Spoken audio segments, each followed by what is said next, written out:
کرنے سے مانع کیا گیا.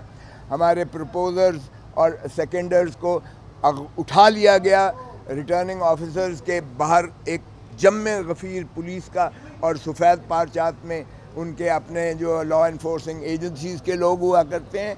وہ موجود ہوتے تھے اور ان کی رسائی ناممکن بنا دی، جس کے لیے کئی ہمارے امیدواران نے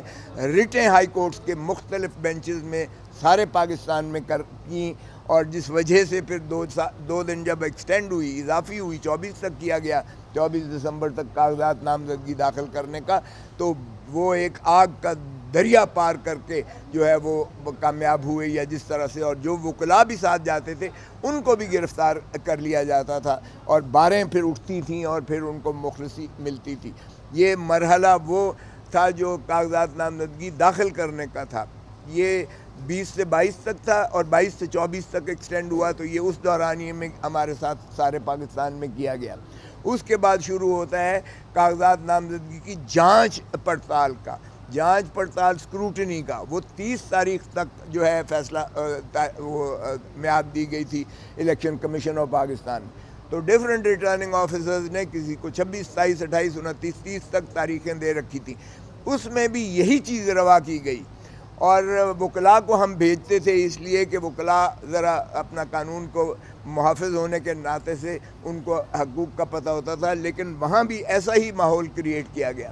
اور چنانچہ ہم نے دیکھا کہ کاغذات نامزدگی کو پھاڑا گیا، آپ کے میڈیا نے دکھایا، تشدد کیا گیا، عورتوں کو جو ہے اسی طرح جانے سے مانع کیا گیا، ان کے ساتھ جو ہے ہماری فیمیل کینڈیڈیٹس کے ساتھ وہی حال کیا گیا. اور اس بات کی ہم نے پھر ہمارے کینڈیڈیٹس کو اریسٹ کر لیا گیا، یہ مینٹیننس MPO لگا کر اریسٹ کیے گئے، اور ان کے پاس جو ہے خالی ڈیپٹی کمشنرز کے وہ جو ہے پرفارم موجود تھے، جس میں صرف نام انہوں نے درج کرنا ہوتا تھا اور 1 مہینے کی نظر بندی اس کی لکھی ہوئی ہوتی تھی ہر اسٹیشن پر. جس کو چاہتے تھے اٹھا کر اور اس کو جیل میں ڈال دیتے تھے اس MPO کے تحت. اور یہ ڈپٹی کمشنر وہ ہے جو ڈسٹرکٹ ریٹرننگ آفیسرز ہیں، ہر ضلع میں district returning officer deputy commissioner ہے اور انہی کے دستخط شدہ. اور اسی طرح 144 بھی DM لگتا ہے، ڈسٹرکٹ ڈپٹی کمشنر لگتا ہے. وہ جہاں چاہتا تھا، آج تک ہمیں انہوں نے جلسے جلوس نہیں نکالنے دیے، اور جو کوشش کرتا ہے اس کے گھر کو اڑا دیتے ہیں، مسمار کر دیتے ہیں، کاروبار اس کے بند کر دیتے ہیں، اور اس کو بھی جو ہے اغوا کر کے اس کو پابہ سلاسل کر کے جیلوں میں بند کر دیتے ہیں، جو ہم نے ریٹیں کر کے ان کو مخلصی دلائی. تو یہ چیزیں ہم ساری جب سپریم کورٹ میں لے کر آئے کہ جناب آپ نے کیسا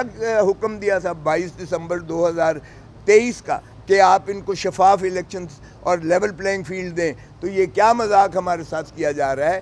یہ چیزیں ہم سپریم کورٹ میں لائے تو انہوں نے کہا، نوٹس دیا کہ IG کو بلائیں اور جو ہے چیف سیکرٹری کو بلائیں اور ایڈوکیٹ جنرل پنجاب صاحب تشریف لے کے آئیں.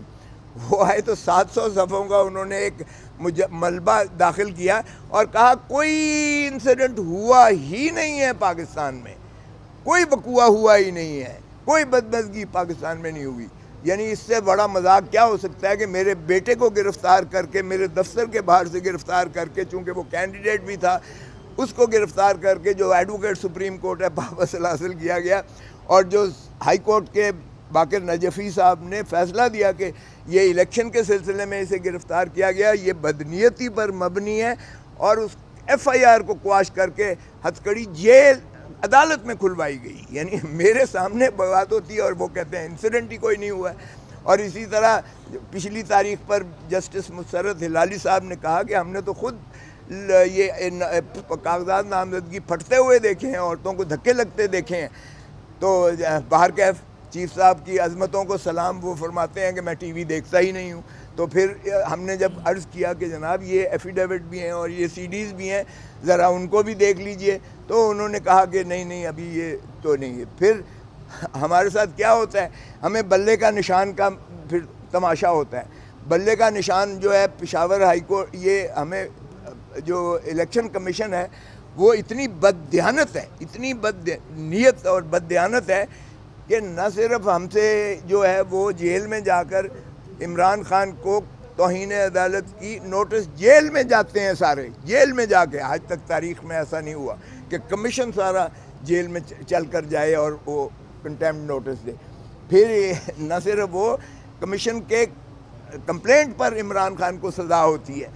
پھر نہ صرف یہ اس پر جو ہے وہ ترہ امتیاز یہ ہے کہ ہمارے نشان کو جو ہے چھین جاتا ہے، اور عین اس موقع پر جب الیکشن